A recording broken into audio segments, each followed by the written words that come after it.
Side कोण आहे एक एकरला आपण 1600 मिली आपण मिश्रण टाकत असतो. तर आता हे जवळपास हे जे खत आहे जे तुमच्या गावात घेतलं आहे 1 किलो खत. आता 1 किलोला आपण 16 मिली टाकत असतो. तर आपण काय करू 20 मिली टाकायचं. तर 20 मिली आपण साईडमध्ये घेतो. त्यानंतर आपण हे 1 किलो 10-26 खतामध्ये मिक्स केलं पुन्हा.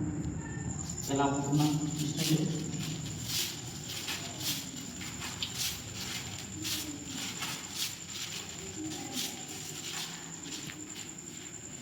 तुम्ही बघू शकता पूर्णपणे असं कोटिंग झालेलं आहे. आता बघू शकता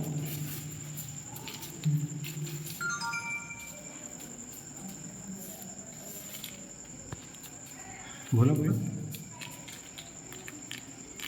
पूर्ण आपण मिक्स केलं आपण, ठीक आहे. 1 किलोला आपण 20 मिली टाकायचं समोरच.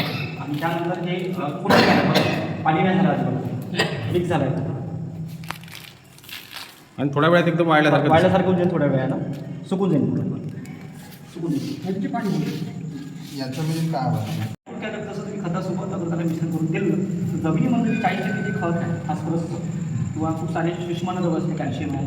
तर ठीक आहे ते आपलं जे सायकोटिक खताच्या माध्यमातून जमीन गेल्यानंतर जे खतं पडलेले आहे सुप्त अवस्थेत त्याला ॲक्टिव्ह करते, त्याला विघटन करते. जे जड खत आहे तुम्हाला चिकटून असते जमिनीला बारीक बारीक त्याला विघटन करून ते पिकाला उपलब्ध करून देते. त्यामुळे जे काही तुम्ही खतं देता ते 50% तुम्हाला कमी द्यायचं.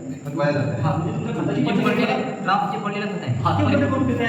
काही असं करून पडून राहतं ना ते उपलब्ध करून देतात. त्याचा एक फायदा होणार आपल्याला पिकाला सुद्धा फायदा होणार.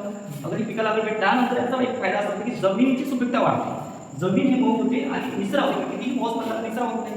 क्षेत्र पूर्ण बुजलेलं आहे पूर्ण नाही का. पूर्ण ते क्षेत्र बुजले जमिनीमध्ये करून देते आणि कितीही पाऊस पडला तर जमीन चांगली निचरा होते.